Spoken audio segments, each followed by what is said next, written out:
BNR gold and diamonds తరుగు తక్కువ బంగారం ఎక్కువ. ఇప్పుడు మన వైజాగ్ లో జూలై 24న గ్రాండ్ ఓపెనింగ్.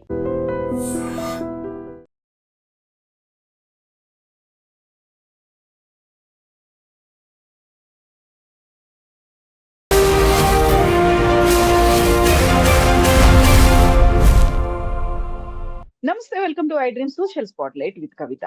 ప్రధానమంత్రి 3 దేశాల పర్యటన ముగించుకొని వచ్చారు. అందులో స్ట్రాటజిక్ డెవలప్మెంట్ లో భాగంగా ఇండో పసిఫిక్ రీజియన్ ని డెవలప్ చేయాలి. అందులో భాగస్వామ్యం ఇండోనేషియా, ఆస్ట్రేలియా, న్యూజిలాండ్. ఇప్పుడు ఎందుకని ఇండో పసిఫిక్ రీజియన్ మీద ఫోకస్ పెట్టారు? ఇది కేవలం 3 దేశాలకి, భారతదేశం అంటే 4 దేశాలకు మాత్రమే పరిమితం అవుతుందా? ప్రపంచవ్యాప్తంగా ఎలాంటి ప్రభావాన్ని చూపించబోతోంది? ఎందుకని ఈ దశలోనే ఆ దేశాలకు వెళ్లాల్సినటువంటి సిచ్యువేషన్ వచ్చింది? మనతో పాటుగా ఉన్నారు జియో పొలిటికల్ ఎక్స్పర్ట్ గిరిధర్ మామిడి గారు. హలో అండి, నమస్తే. నమస్తే అమ్మా. నమస్తే, మీకు ప్రేక్షకులకు నమస్కారాలమ్మా. థ్యాంక్ యూ అండి. సో ఇండో పసిఫిక్ రీజియన్ తో ఒక స్ట్రాటజిక్ ఒప్పందం, ఒక డీల్స్ కుదుర్చుకున్నారు అంటే సముద్ర జలాలకి సంబంధించి ఎవరు కేర్ టేకర్ గా ఉంటారు, లేకపోతే దాడులు అనేవి జరగకుండా అక్కడ ఎవరైనా మూసేశారు, హర్మూజ్ జలసంధిని మూసేసిన తర్వాత ప్రపంచం అంతా అష్ట కష్టాలు పడుతుంది అనుకున్నప్పుడు నిజంగా ఆ 3 దేశాలకు వెళ్లి భాగస్వామ్య ఒప్పందాలు కుదుర్చుకోవాల్సినటువంటి అంత సీరియస్నెస్ కనిపించిందా? Who is going to take care of everything అన్నప్పుడు ఎవరి స్టేక్ ఎంత ఉండబోతుంది అంటారు? దీంట్లో చాలా అంశాలు ఉన్నాయమ్మా. మొట్టమొదటిది, అమెరికా ఇక్కడి నుంచి మెల్లిమెల్లిగా వైదొలుగుతోంది. అందుకే ఇండో పెసిఫిక్ కమాండ్ నుంచి వాళ్ళు పెసిఫిక్ కమాండ్ కింద మళ్ళీ దాని పేరు మార్చుకున్నారు. ఇండో తీసేసి పాకిస్తాన్ వరకు సెంట్రల్ కమాండ్ లో వస్తుంది. సెంట్కామ్ అంటారు, సెంట్రల్ కమాండ్ లో వస్తుంది. భారతదేశం నుంచి పెసిఫిక్ వరకు ఇండో పెసిఫిక్ కమాండ్ అన్నది మెల్లిగా వాళ్ళు తిరగరాస్తున్నారు. ఎందుకంటే డొనాల్డ్ ట్రంప్ వాళ్ళ డిపార్ట్మెంట్ ఆఫ్ స్టేట్ మనతోటి ట్రేడ్ యుద్ధాలు ఇవన్నీ చేస్తూ మనల్ని తిడుతూ ఇవన్నీ చేసినా కానీ కూడా వాళ్ళ పెంటగన్ ఏదైతే ఉన్నదో, వాళ్ళ సైన్యానికి సంబంధించినటువంటి ఎస్టాబ్లిష్మెంట్ ఏదైతే ఉందో అది భారతదేశం యొక్క విలువను అర్థం చేస్తున్నారు. అందుకని మన హిందూ మహాసాగరం చుట్టుపక్కల ఉన్నటువంటి ప్రాంతాన్ని అంతా కూడా మనకు అప్పచెప్పేశారు. వాళ్ళు భారతదేశం మీద వాళ్ళకి నమ్మకం ఉన్నది, భరోసా ఉన్నది. కాబట్టి మీరు చూసుకోండి, ఇది మేము పెసిఫిక్ మీద ఫోకస్ పెడతాము, మీరు ఇవి టేక్ ఓవర్ చేయండి అని మనకు వాళ్ళు హ్యాండ్ ఓవర్ చేశారు. అందుకనే వాళ్ళ ఇక్కడ ప్రెసెన్స్ అనేది చాలా తక్కువ ఉంటుంది వాళ్ళకి. గల్ఫ్ నుంచి కూడా ఇప్పుడు వెళ్ళిపోవాల్సినటువంటి పరిస్థితులు ఏర్పడ్డాయి. ఇరాన్ 14 పాయింట్స్ షరతుల్లో కూడా ఒక పాయింట్ అదే ఉన్నది. వాళ్ళు అమెరికా అక్కడి నుంచి వైదొలగాలన్నది మనం చూస్తున్నాం. పైపెచ్చు ఇప్పుడు ఇరాన్ వాళ్ళ స్థావరాల మీద దాడులు చేసిన తర్వాత ఇప్పుడు మళ్ళీ అమెరికా అక్కడ సైన్యాన్ని పంపించేటువంటి పరిస్థితులు లేకపోవచ్చు. అంతేకాదు అక్కడ ఉన్నటువంటి దేశాలు కూడా క్రమేపీ అమెరికాని అక్కడి నుంచి వెళ్ళిపోమనే అంటారు. ఎందుకంటే అమెరికా ఉండడం వల్ల వాళ్ళకి లాభం లేదు. ఇన్ఫాక్ట్ అమెరికా స్థావరాలు ఉంటాయి కాబట్టి వాళ్ళ మీద దాడులు జరుగుతున్నాయి ఇరాన్ నుంచి. కాబట్టి క్రమేపీ అమెరికా ఇక్కడి నుంచి విత్డ్రా అవ్వడం అన్నది మనం చూస్తున్నాం. డిసెంబర్ 2025లో వాళ్ళ national security doctrine Donald Trump ప్రభుత్వం రిలీజ్ చేశారు. దాంట్లో అమెరికా ఫస్ట్ అన్నటువంటి నినాదం తీసుకున్నారు. అమెరికా ఫస్ట్ అంటే వాళ్ళు ఉత్తర అమెరికా, దక్షిణ అమెరికా ఈ రెండింటి మీదే మా ఫోకస్ ఉండబోతోంది అని. అయిన నెల రోజుల్లోనే నికోలస్ మడోరోని ఎత్తుకుపోయారు వాళ్ళు. కొలంబియాలో ఎన్నికల్లో మళ్ళీ అమెరికా హస్తం మనకు కనిపించింది. Argentina Xavier Milei anyway Donald Trump మిత్రుడు. ఒక బ్రెజిల్ ఒకటే వాళ్ళకి ఇంకా కంటకంగా ఉంది. బ్రెజిల్ మీద 50% టారిఫ్ వేశారు. అఫ్ కోర్స్ ఇప్పుడు వాళ్ళ కోర్ట్స్ తిరగరాశాయి, వేరే విషయం. కానీ బ్రిక్స్ దేశాల్లో మనకు బ్రెజిల్ కూడా కీలక పాత్ర పోషిస్తోంది. కాబట్టి భారతదేశము బ్రెజిల్ మీద 50% అప్పుడు టారిఫ్ వేసిన విషయం మనకు తెలుసు. ఇప్పుడు కూడా ఈ జూలై అంతానికంతా అతను వేసినటువంటి 10% ప్రపంచవ్యాప్తంగా వేసినటువంటి టారిఫ్లు అవి అయిపోతున్నాయి అవి. కాబట్టి మళ్ళీ బ్రెజిల్ మీద ఏదో విధంగా అతను ప్రధానమైనటువంటి చర్య తీసుకుంటాడు. కాబట్టి మనం చూస్తే కనుక అమెరికా మీద ఫోకస్ పెడదాం మనము అన్నటువంటి ఆలోచన ఆ ఎస్టాబ్లిష్మెంట్ కనిపిస్తుంది. ఈ ప్రాంతం అంతా కూడా హిందూ మహాసాగర్ ప్రాంతం అంతా కూడా ఓపెన్ గా ఉంటే కనుక చైనా కావచ్చు, రష్యా కావచ్చు, ఇతరత్ర శక్తులు వచ్చి ఇక్కడ వాళ్ళు ఇక్కడ బాగా వేసేటువంటి ప్రమాదం ఉంది. కాబట్టి భారతదేశానికి అప్పచెప్పారు. అందుకనే జో బైడెన్ హయాంలోనే మోదీ గారిని అక్కడికి వాషింగ్టన్ కి పిలిచినప్పుడు మనకు క్వాడ్ సమ్మిట్ కి నేను రాలేను, నాకు ఎన్నికలు ఉన్నాయి, నేను బిజీగా ఉన్నాను, ఈ సంవత్సరం యాక్చువల్ గా భారతదేశం హోస్ట్ చేయాలి, కానీ రిక్వెస్ట్ చేస్తున్నాము ఈ సంవత్సరం అమెరికా హోస్ట్ చేస్తుంది, వచ్చే సంవత్సరం మీరు హోస్ట్ చేయండి అని జో బైడెన్ మనల్ని కోరితే దాన్ని మనం ఒప్పుకొని మోదీ గారు అక్కడికి వెళ్ళారు. వెళ్తున్నప్పుడు దారిలో పపువా న్యూ గినీకి వెళ్ళారు. ఈ రోజు 3 దేశాల గురించే మీరు అడిగారు, కానీ పపువా న్యూ గినీకి వెళ్ళి మోదీ గారు వెళ్ళారు. పపువా న్యూ గినీలో చూసాం మనం, మోదీ గారు వెళ్ళంగానే అక్కడ వాళ్ళ ప్రధానమంత్రి వచ్చి ఎయిర్పోర్ట్ లో ఆయనకు పద నమస్కారం చేసినటువంటి విషయం మనం చూసాం. అలాగే మనం అప్పటి నుంచి పడగా గత 2 సంవత్సరాలలో ఆసియాన్ దేశాలతోటి యుద్ధ విన్యాసాలు చేశాం మనం. నేవల్ ఎక్సర్సైజెస్ చేశాం మనం. అలాగే మనకు వియట్నాం కి మనము ఐఎన్ఎస్ కిర్పాన్ అనేటువంటి షిప్ ని మనం డొనేట్ చేశాం. ఫిలిప్పైన్స్ కి బ్రహ్మోస్ అమ్ముతున్నాం. అలాగే ఇండోనేషియా మన దగ్గర నుంచి కొనుక్కుంది. వాళ్ళు అఫీషియల్ గా ఎన్ని బ్యాటరీస్ కొన్నారో చెప్పలేదు. మొన్న మోదీ గారు వెళ్ళినటువంటి ట్రిప్ లో ఇంకా దాన్ని ఆర్డర్ పెంచుతున్నట్టు వాళ్ళు చెప్పారు. కానీ ఎగ్జాక్ట్ నంబర్ మనం చెప్పలేదు. బహుశా 3-4 బ్యాటరీలు ఇంకా యాడ్ చేస్తున్నట్టు మనకు అర్థం అవుతుంది. అలాగే మోదీ గారు మళ్ళీ మనకు ఇండోనేషియాలో ఉన్న రోజే మన 3 షిప్పులు ఇక్కడ మన సింగపూర్ లో ఉన్నాయి. సింగపూర్ కి వెళ్ళాయి, పోర్ట్ కాల్ కి వెళ్ళాయి. సింగపూర్ ఎక్కడది? మనకు మలక్కా చోక్ పాయింట్ లో కీలక ప్రాంతంలో ఉన్నటువంటిది సింగపూర్. సింగపూర్ దాటుకునే చైనీస్ షిప్స్ అన్ని వెళ్ళాలి. మనం సిగ్నిఫికెన్స్ చూసామంటే జస్ట్ ఒక నెలన్నర క్రితం, అంటే మేలో మనకు గ్రేట్ నికోబార్ ప్రాజెక్ట్ అనౌన్స్ చేయడం జరిగింది. అనౌన్స్ అవ్వంగానే మనం చూసాము ఇమ్మీడియట్ గా రాహుల్ గాంధీ అక్కడ వెళ్ళి ధర్నాలు చేయడం, ఇవన్నీ డ్రామాలు చూసాము. ఎందుకు సడన్ గా నికోబార్ ప్రాజెక్ట్ గురించి దేశంలో ఎవరికి తెలియనిది రాహుల్ గాంధీ ఎందుకు అక్కడ పరిగెత్తి అంటే అర్థమైంది మనకి ఎవరి కోసం వత్తాసు పలుకుతున్నాడు. ఎందుకంటే కాంగ్రెస్ కిను తర్వాత కమ్యూనిస్ట్ పార్టీ ఆఫ్ చైనాకి మధ్యలో ఎంఓయూ ఉంది కాబట్టి చైనాకు వత్తాసు పలుకుతూ ఇతను వెళ్ళిన విషయం మనకు తెలుసు. ఎందుకంటే ఈ నొప్పి చైనాకు తగలబోతోంది కాబట్టి ముందస్తుగానే దాని మీద ఏదో చేసేటువంటి ప్రయత్నం చేశారు. సోనియా గాంధీ ఓపెడ్ రాసింది ఆవిడకి అంత ఇంగ్లీష్ ఎక్కడుంది? ఆవిడ ఇంగ్లీషే చాలా కష్టమే చదువుకుంది. ఆక్స్ఫర్డ్ లో ఏదో ప్రైవేట్ ట్యూటోరియల్స్ చదువుకుంది ఆవిడ ఇంగ్లీష్. అంటే ఆ ఆర్టికల్ ఎవరో ఆవిడ పేరు మీద రాసిచ్చారు. సో వీళ్ళు సడన్ గా వీళ్ళు ఎందుకు కదిలేరంటే అర్థం చేసుకోవచ్చు. అక్కడ మా నికోబార్ ఐలాండ్ లో మనం ప్రాజెక్ట్ అనౌన్స్ చేయగానే చైనాకి ఒక విధమైనటువంటి ఒక షాక్ అన్నది మనం చూసాం. ప్లస్ మొన్న ఇండోనేషియా ట్రిప్ లో సబంగ్ పోర్ట్ అన్నది ఉత్తర ప్రాంతంలో ఉన్నటువంటి దీవి. దానిని డెవలప్ చేస్తాము అని చెప్పి ఇద్దరు అనౌన్స్ చేశారు. ఇద్దరు కలిసి డెవలప్ చేద్దామన్నారు. దీంట్లో చాలా మతలబ్ ఉంది. మనకు నికోబార్ ఐలాండ్స్ లో ప్రాజెక్ట్ రాబోతున్నది ఇందిరా పాయింట్ దగ్గర రాబోతుంది. సబంగ్ పోర్ట్ అన్నది ఇండోనేషియాలో ఉత్తర భాగంలో ఉంది. ఈ రెండింటి మధ్యలో ఉన్నటువంటి 100 కిలోమీటర్ల వైశాల్యంలో ఉన్నటువంటి సముద్రం నుంచే రమారమి 80% చైనా యొక్క చమురు వాళ్ళ ఎనర్జీ నీడ్స్ ఇక్కడి నుంచే పెడతాయి. అలాగే వాళ్ళది ప్రపంచంలోనే 25% వ్యాపారం ఇక్కడి నుంచే పెడుతుంది. అంటే దానికి చైనా యొక్క 60-70% ఎకానమీ దీని మీద ఆధారపడుతుంది. వాళ్ళు ఆఫ్రికా నుంచి కానీ మనకు వెస్ట్ ఏషియా గల్ఫ్ నుంచి కానీ చమురు కానీ లేదా మినరల్స్ కానీ తీసుకువెళ్ళాలంటే ఇక్కడి నుంచే తీసుకువెళ్ళాలి. అలాగే వాళ్ళు మ్యానుఫ్యాక్చర్ ప్రొడక్ట్స్ అన్ని కూడా ఆఫ్రికా కానీ వెస్ట్ ఏషియా కానీ యూరోప్ కానీ భారతదేశానికి కానీ అమ్మాలంటే ఇక్కడి నుంచే రావాలి. రెండు దగ్గర మనం ద్వారపాలకుల్లో కూర్చుంటాం. ఎంత స్ట్రాటజీగా అర్థం చేసుకోవచ్చు. ఈరోజు హార్మోస్ జలసంధి ని అస్త్రంగా వాడుకుని ఒక సూపర్ పవర్ అయినటువంటి అమెరికాని గడగడలాడిస్తోంది ఇరాన్. వాళ్ళ దేశం ధ్వంసం అవుతోంది. వాళ్ళ దగ్గర ఎటువంటి శక్తి లేదు, ఎయిర్ ఫోర్స్ లేదు, నేవీ లేదు, సైన్యం లేదు. అయినా కానీ రోజుకు ఒక డ్రోన్ కొట్టి మొత్తం హార్మోస్ జలసంధిని వాళ్ళ అధీనంలో పెట్టుకున్నారంటే డొనాల్డ్ ట్రంప్ సూపర్ పవర్ కూడా దాన్ని ఓపెన్ చేయలేకపోతున్నాడు. కాబట్టి ఆ శక్తి ఈ చోక్ పాయింట్స్ ఉందని భారతదేశం తెలుస్తుంది. అందుకనే మోదీ గారు అర్జెంట్ గా ఇండోనేషియాకి వెళ్ళడం, వాళ్ళకి కావాల్సిన బ్రహ్మోస్ వాళ్ళకి ఏం కావాలో ఇచ్చేసాం మనము. దానికి బదులుగా సబంగ్ పోర్ట్ తీసుకున్నాం. కాబట్టి సబంగ్ పోర్టు నికోబార్ ప్రాజెక్ట్ ఈ రెండు ద్వారపాలకుల చైనా యొక్క ఎకానమీని మొత్తం మనం శాసించగలిగిన కెపాసిటీ మనం బిల్డ్ చేసుకుంటున్నాం.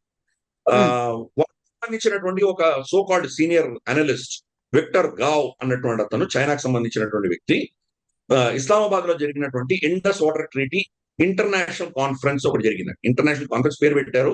దాంట్లో చైనా వచ్చింది, ఎవరో ఒక టూరిస్ట్ గా వచ్చినటువంటి రష్యన్ ఒకరిని పెట్టారు. తప్పితే ఇంటర్నేషనల్ కాదు, పాడుగా. కానీ ఎనివే వాళ్ళు ఒక కాన్ఫరెన్స్ పెట్టారు. కాన్ఫరెన్స్ లో విక్టర్ గావ్ ఏం చేశాడంటే భారతదేశం కనుక సింధు జలాలని పాకిస్తాన్ కి ఇవ్వకుండా ఆపేసిందంటే చైనా బ్రహ్మపుత్ర నది ఆపేసి భారతదేశానికి పంపించకుండా ఆపుతాము అని బెదిరించాడు. ఆ స్టేట్మెంట్ ఇష్యూ చేశారు. సరే, అది నిజంగా చైనా ఆపగలదా లేదా అనేది వేరే విషయం. అక్కడ సైస్మిక్ జోన్ ఉన్నది, అర్త్క్వేక్ ప్రోన్ ఏరియా అని వాళ్ళ సైంటిస్ట్ చెప్పారు.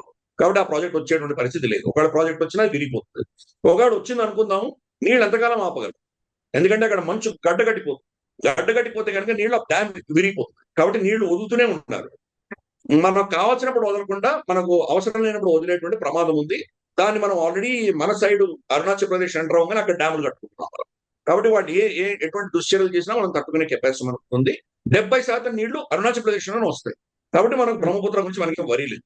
కానీ ఈ స్టేట్మెంట్ ఇష్యూ చేస్తే జయశంకర్ గారు మన ఎక్స్టర్నల్ అఫైర్స్ మినిస్టర్ ఇచ్చిన స్టేట్మెంట్ ఏంటంటే మీరు అంటే ఈ చోక్ పాయింట్స్ ఆధారంగా ఎవరి ఆర్థిక వ్యవస్థలు నడుస్తున్నాయో వాళ్ళు ఇంకొకరిని దూషించడం మానేయాలి అన్నారు. అంటే మనకు దీని గురించి మనకు మలక్కా స్టేట్ గురించి మాట్లాడలేదు, అండమాన్ నికోబార్ ఐలాండ్స్ గురించి మాట్లాడలేదు, చైనా గురించి మాట్లాడలేదు. స్టేట్మెంట్ ఇచ్చారు. అది క్లియర్ కట్ మెసేజ్ చైనాకు, మీరు కనుక హిమాలయాల్లో మమ్మల్ని ఏమైనా బెదిరించేటువంటి ప్రయత్నాలు చేస్తే ఇదో మీ చోక్ పాయింట్, మీ ఎకానమీ అంతా దీని ఆధారంగా నడుస్తుంది కాబట్టి ఇక్కడ మీకు ప్రమాదం ఉన్నది అన్నటువంటి మెసేజ్ మనం ఇచ్చాం.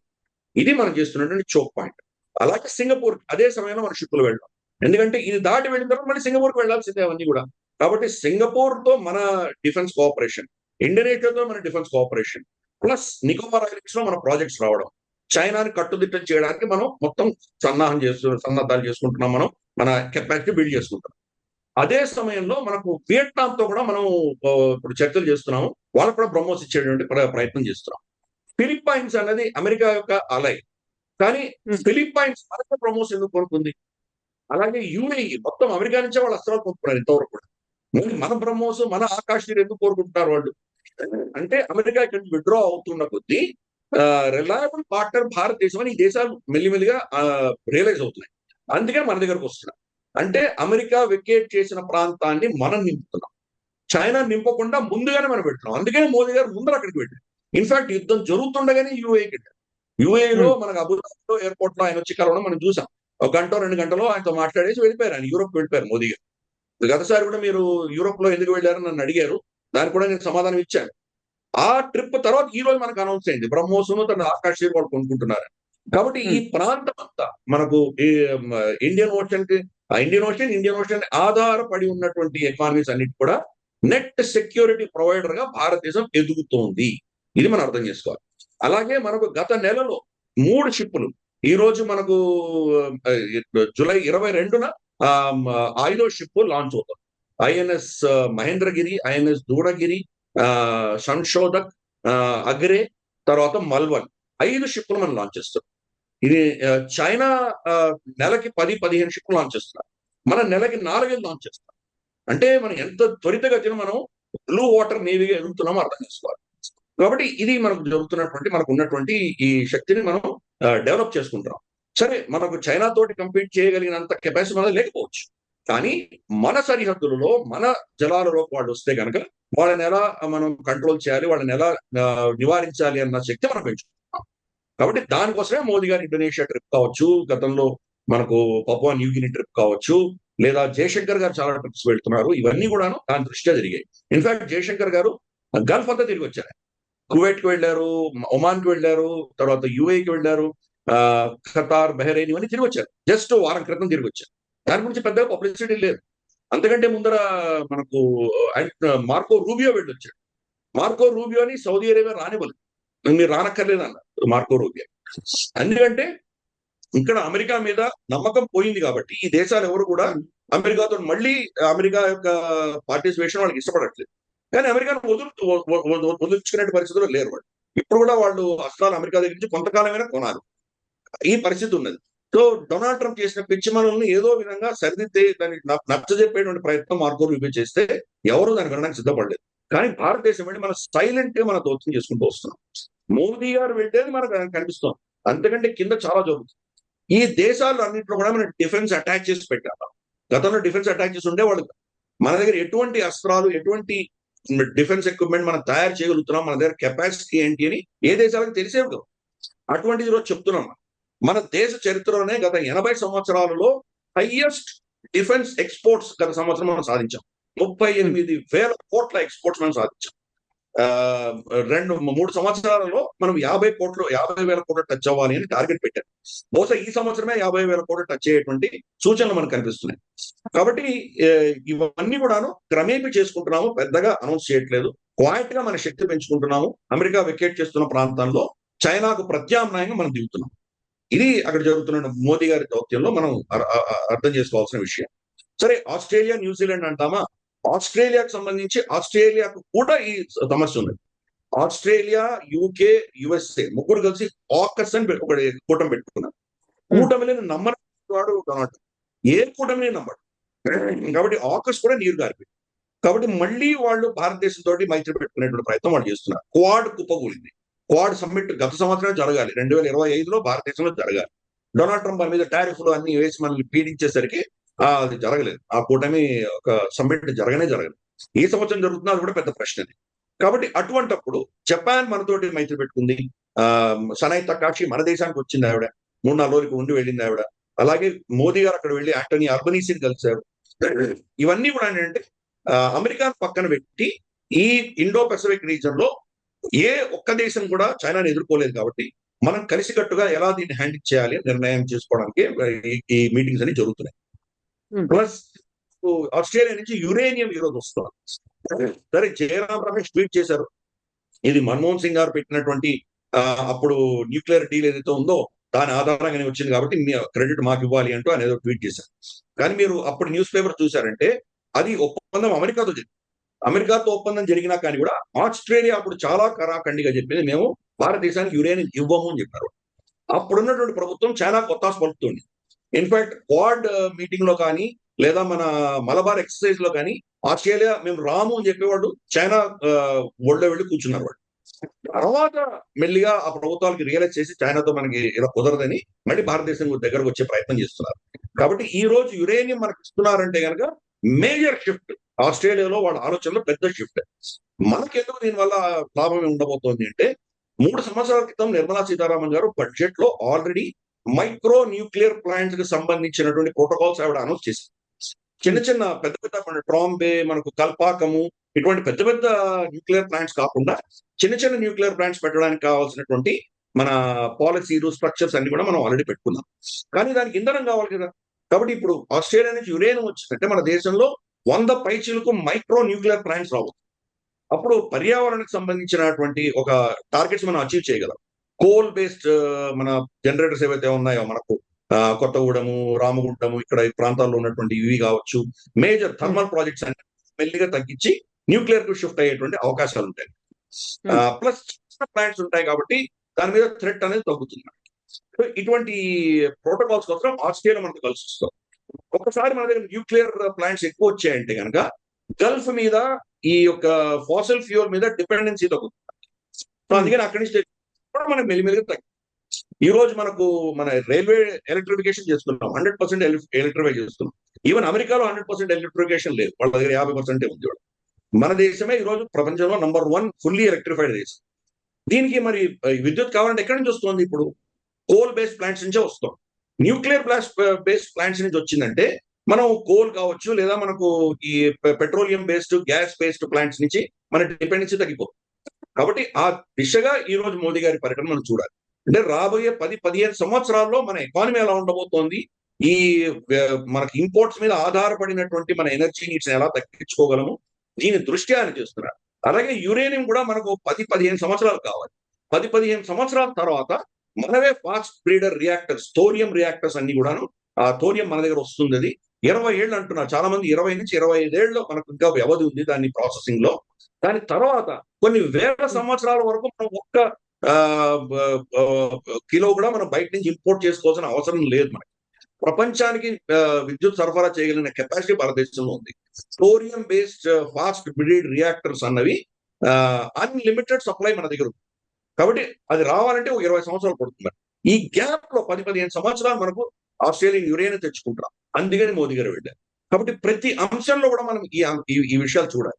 మోదీ గారు వెళ్తున్నారంటే కనుక ఏదో మనకు అనౌన్స్ చేసేవి చాలా ఉంటాయి. సప్లై చైన్ లాజిస్టిక్స్ అంటారు, ఎన్వైరన్మెంట్ అంటారు, ఆర్టిఫిషియల్ ఇంటెలిజెన్స్ అంటారు, ఇటువంటివేవో మామూలుగా చర్చలు ఉంటాయి. కానీ దాని వెనకాల ఉన్న మతలం మనం అర్థం చేసుకోవాలి.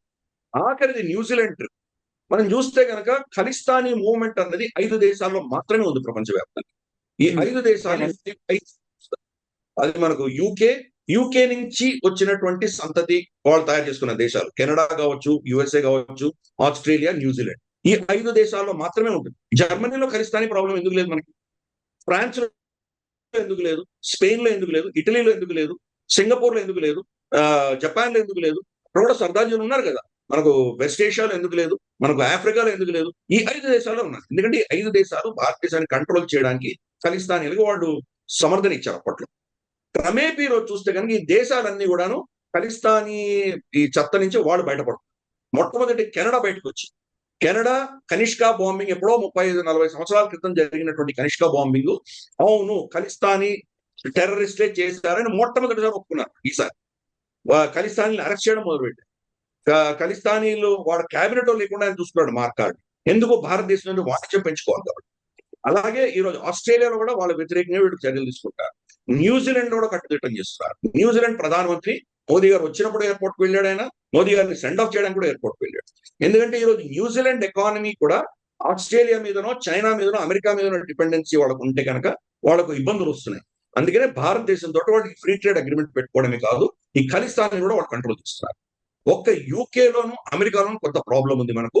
అమెరికా కూడా ఈ రోజు నిజ్జర్ హత్య కేసులో భారత ప్రభుత్వానికి సంబంధం లేదు అని ఓపెన్ గా వాళ్ళు అఫీషియల్ గా చెప్పారు. ఇది బహుశా లారెన్స్ బిష్నాయ్ గ్యాంగ్ చేసి ఉండొచ్చు అని వాళ్ళే అంటున్నారు.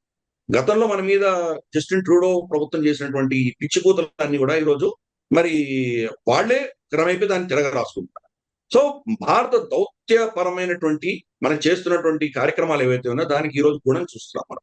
అందుకనే మోదీ గారు కెనడాకి వెళ్తే ఆయన బ్రహ్మరథం పట్టారు. కెనడా ప్రధాని మన దేశంలో వచ్చి అమెరికాకు ప్రత్యామ్నాయాల కోసం మన సహాయం కోరుతున్నాడు ఆయన. న్యూజిలాండ్కి మోదీ గారు వెళ్ళారు, ఆస్ట్రేలియాకి మోదీ గారు వెళ్ళారు. ఈ ప్రాంతం అంతా చూస్తే క్రమేపీ మన దేశంలో ఉన్నటువంటి ఖలిస్తానీ చెత్త ఈ భావజాలాన్ని కూడా మనం కంట్రోల్ చేసే పరిస్థితికి వెళ్తున్నాం. అందుకని మోదీ గారు ఈ పర్యటన అంతా కూడా మల్టిపుల్ యాంగిల్స్ లో మనం చూడాలి. ఎనర్జీ సెక్యూరిటీ కావచ్చు, ఇండో పెసిఫిక్ లో అమెరికా వెకేట్ చేస్తుండగా మనం మన ప్రభావం పెంచుకునే దిశగా కావచ్చు, ఖలిస్తానీ సమస్యకు సంబంధించిన అంశాలు కావచ్చు, అలాగే అమెరికా మిత్ర దేశాలందరితోటి మనం ఫ్రీ ట్రేడ్ అగ్రిమెంట్ పెట్టుకుంటున్నాం అమెరికా మినహాయించి. అమెరికాతో మనం ట్రేడ్ ఒప్పందం సంతకం పెట్టుకోవట్లేదు. యూకేతో పెట్టుకున్నాము, అది ఆల్రెడీ 15th జూలై నుంచి అది అమల్లో కూడా వచ్చేసింది. అది యూరోపియన్ యూనియన్ తో పెట్టుకున్నాము, మనము ఆస్ట్రేలియాతో పెట్టుకున్నాము, మనకు న్యూజిలాండ్ తో పెట్టుకున్నాము. కెనడాతో అఫీషియల్ గా మనం ఫ్రీ ట్రేడ్ అగ్రిమెంట్ పెట్టుకోవడానికి వీల్లేదు. అమెరికా కెనడాకు ఉన్న ఒప్పందం ప్రకారం ఫ్రీ ట్రేడ్ అని పేరు పెట్టకుండా అన్ని చేస్తున్నాము. టారిఫ్లు ఇచ్చి కన్సెషన్ ఇచ్చుకుంటున్నాం, చాలా చేస్తున్నాం. కాబట్టి అమెరికాని మనం ఐసోలేట్ చేస్తున్నాం. అమెరికా తోటి చర్చలు చేస్తున్నాం. అవును, చాలా అద్భుతంగా జరుగుతున్నాయి చర్చలు చెప్తున్నాం. కానీ ఇప్పుడు డొనాల్డ్ ట్రంప్ వచ్చి 18 నెలలు అయింది మనం సంతకం పెట్టండి. ఇదో అయిపోయింది, అదో అయిపోయింది, పెన్ను కోసం వెతుక్కుంటున్నాము, లేదా రేపో ఎల్లుండి సంతకం అయిపోతుంది అంటున్నది 18 నెలలుగా నడుస్తూనే ఉంది. మనం ఈ ఇంకొక 18 నెలలు కావచ్చు, 20 నెలలు కావచ్చు, డొనాల్డ్ ట్రంప్ ఉన్నంత వరకు కూడా బహుశా అగ్రిమెంట్ సంతకం చెయ్యం, మనం అలాగే కొనసాగిస్తాం. ఎందుకంటే వాళ్ళు మన మీద బెదిరింపు చర్యలతో మనం లొంగదీసే ప్రయత్నం చేస్తున్నారు. కాబట్టి మనం కంప్లీట్ గా మేము ఏం చెయ్యము అనకుండా చర్చిస్తూనే ఉంటాం, సంతకం పెట్టాం. చుట్టుపక్కల అమెరికా అలయన్స్ అంతా కూడా మనతోటి మైత్రి చేసుకుంటారు, ఒప్పందాలు చేసుకుంటారు. కాబట్టి ఇది అమెరికా నిర్ణయించుకోవాలి, మనతోటి కలిసి వెళ్ళడానికి సిద్ధంగా ఉన్నారా, లేదా మనల్ని ఎలాగో తల వంచి సామంతులుగా చేసేటువంటి ప్రయత్నం వాళ్ళు ఇలాగే కంటిన్యూ చేస్తారో వాళ్ళ విజ్ఞతకు వదిలేస్తారు. అందుకని మోదీ గారి ట్రిప్స్ అన్ని కూడాను మల్టిపుల్ యాంగిల్స్ చూడాలి అనేది నా ఉద్దేశం. అయితే రీసెంట్ గా వచ్చినటువంటి ఒక సర్వేని బేస్ చేసుకుంటే అమెరికా కాదు, ట్రంప్ కాదు, ఇప్పుడు చైనా సూపర్ పవర్ గా ఆవిర్భవించబోతోంది. వీటన్నిటిని మించినటువంటి శక్తులు అనేవి చైనా దగ్గర ఉన్నాయి అనుకున్నప్పుడు, next threat is coming from China అనుకున్నప్పుడు, చైనాకి కూడా ఇండోనేషియాతో పాటుగా ఉంది, లేకపోతే అక్కడ ఉన్నటువంటి ఆస్ట్రేలియా, న్యూజిలాండ్ లో కూడా వాళ్ళ ఒప్పందాలు, డీల్స్ ఇవన్నీ ఉన్నప్పుడు హోల్ అండ్ సోల్ గా భారతదేశం ఏదైతే చెప్తోందో వాటన్నిటిని యాక్సెప్ట్ చేస్తారా? భారతదేశంతోనే ఫ్రెండ్షిప్ అనేది కంటిన్యూ అవుతోందా? లేదు మీరు చెప్పినట్టుగా ఇద్దరు పాలకులు రెండు వైపులా ఉంటారు అనుకున్నప్పుడు, కెన్ వి రిలై దెమ్? వాళ్ళు కంప్లీట్ గా వాళ్ళ మీద డిపెండ్ అయి ఉండొచ్చు అంటారా? మనకంటూ సొంతగా స్ట్రాటజీ ఉంటుందా? లేకపోతే వాళ్ళు మళ్ళీ ఫ్రెండ్షిప్ అనేది చైనాతో చేయకుండా ఉంటారా? ఒప్పందాలు జరగకుండా ఉంటాయా? ప్రపంచం అనేది మల్టీపోలార్ వరల్డ్ ఒక పరిస్థితిలో వెళ్తుంది. ఏ ఒక్కరు కూడా సూపర్ పవర్ అయ్యేటువంటి పరిస్థితి లేదు. మరి చైనా అంత సూపర్ పవర్ అయితే వాళ్ళకి అంత మిత్రుడైనటువంటి నికోలస్ మడోరోని ఎత్తుకుపోతుంటే వీళ్ళు ఏం చేశారు? వీళ్ళు ఎందుకు ఆపలేకపోయారు? 20 ఏళ్ల $200 బిలియన్ ఒప్పందం ఇరాన్తో చేసుకుంది కదా చైనా. మరి ఇరాన్ ఆదుకోవడానికి ఎందుకు రావట్లేదు చైనా? కాబట్టి ఇవన్నీ కూడా చెప్పడానికి వేరే, చేయడానికి వేరే. ఇన్ఫాక్ట్ జిబౌటీలో వాళ్ళకి నేవల్ బేస్ ఉంది, చైనా నేవల్ బేస్. హౌతీలు అక్కడ షిప్ మీద దాడులు చేస్తున్నప్పుడు, లేదా సొమాలి పైరేట్స్ అక్కడ షిప్లను ఎత్తుకుపోతుంటే చైనా అక్కడి నుంచి ఎందుకు వచ్చి వాళ్ళని ఎవరిని కాపాడలేదు? మన నేవీ వెళ్ళి కాపాడింది. 10 షిప్పులు మనం అక్కడ డిప్లాయ్ చేసాం. దెబ్బ తగిలిన షిప్పులకి ఫస్ట్ రెస్క్యూ మనమే చేసాం. మనం వెళ్ళి వాళ్ళని ఆదుకున్నాం.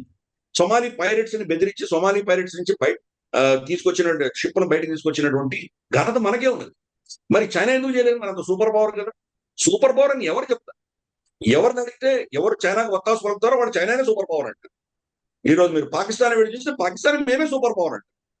ప్రపంచంలో శక్తి నెలకొల్పడానికి ఏ దేశం పనికి రాలేదు, మేమే చూడు ఇరాన్ని అమెరికాని తీసుకొచ్చాం, మేమే శాంతి దూతలమని వాళ్ళు చెప్పుకుంటారు. కాబట్టి సూపర్ పవర్ అనే దానికి అర్థం లేదు. నిజంగా సూపర్ పవర్ ఎవరు? ఎలాన్ మస్క్ అని చెప్పి. ఎందుకంటే ఎలాన్ మస్క్ నేను న్యూక్లియర్ దాన్ని ఆపేశానంటే, సో క్రైమియాలో వాళ్ళకి స్టార్ లింక్ కనెక్షన్ కావాలని యుక్రెయిన్ అడిగింది. అది కానీ ఇస్తే కనుక దాని మీద పెద్ద ఎత్తున దాడులు జరిగితే ఇంకా గతి లేని పరిస్థితిలో రష్యా వాళ్ళ మీద న్యూక్లియర్ అటాక్ చేస్తుందని ఒక భయంతో నేను ఇవ్వలేదు అన్నాడు ఎలాన్ మస్క్. అంటే ప్రభుత్వాలకు అతీతంగా ఈరోజు కంపెనీలు పెద్ద శక్తిగా ఎదుగుతుంది. మరి సూపర్ పవర్ ఎవరు అంటాం? కాబట్టి సూపర్ పవర్ అన్న కాన్సెప్టే లేదు. మరి సూపర్ పవర్ అయితే ఈరోజు అమెరికా ఎందుకు హార్మోజ్ జలసంధిని ఓపెన్ చేయలేకపోయింది? మరి సూపర్ పవర్ అయితే చైనా ఎందుకు ఓపెన్ చేయలేకపోతుంది? సో కాబట్టి సూపర్ పవర్ అన్న కాన్సెప్ట్స్ అన్ని కూడాను ఏదో పుస్తకాలు రాసుకోవడం సరదాగానే ఉంటుంది, కానీ చిన్న చిన్న శక్తులు కూడా సూపర్ పవర్ ని ఎలా ఎదుర్కోవాలి అన్న వాటిలో ఈ రోజు మనం చూస్తున్నాం. యుక్రెయిన్ పెద్ద సూపర్ పవర్ రష్యాని గడగడలాడిస్తుంది. రష్యాలో ఈ రోజు వాళ్ళ ప్రొడక్షన్ కెపాసిటీ ఎంతో దెబ్బకొట్టింది. రమారమి 30 నుంచి 50% వాళ్ళ పెట్రోలియం ప్రాసెసింగ్ కెపాసిటీని దెబ్బకొట్టింది యుక్రెయిన్. మనకు ముడి చమురు అమ్ముతోంది రష్యా, ప్రాసెస్ చేసిన డీజిల్ పెట్రోల్ మన దగ్గర కొనుక్కుంటున్నారు ఈరోజు. ఆ పరిస్థితి వచ్చింది రష్యా. సో కాబట్టి ఎవరు సూపర్ పవర్? సూపర్ పవర్ ని ఎవరు అంటాం? అంటే సూపర్ పవర్ అన్న పదాలు వదిలేద్దాం. మనం ప్రపంచంలో కెపాసిటీ బిల్డ్ చేసుకుంటున్నాయి, చైనా కూడా బిల్డ్ చేసుకుంటుంది, మనం కూడా బిల్డ్ చేసుకుంటున్నాము. కానీ చైనాకి వీక్నెసెస్ ఉన్నాయి. ఆ వీక్నెసెస్ మనం ఎక్స్ప్లోర్ చేసుకుంటాం. వాళ్ళ వీక్నెస్లు ఎక్కడ ఉన్నాయి? ఇక్కడ ఉన్నాయి. మనకు మలక్కా స్ట్రైట్స్ ఒక weakness, first chain of island, second chain of island, third chain of islands వాళ్ళు చాలా ఉన్నాయి. For instance Japan, Taiwan, Philippines first chain of islands. దాన్ని దాటి పెసిఫిక్ ఓషన్ లోకి వాళ్ళు షిప్పర్ పెడితే ఇక్కడ అందరికీ తెలిసిపోతుంది. కాబట్టి వాళ్ళు ఓపెన్ గా వెళ్ళేటువంటి పరిస్థితి లేదు. వాళ్ళు ఈవెన్ రష్యా కూడా అంత పెద్ద దేశం, ప్రపంచంలోనే లార్జెస్ట్ కంట్రీ, కానీ వాళ్ళకి సముద్రాలు లేవు. సముద్ర జలాలకు వాళ్ళకి యాక్సెస్ లేదు.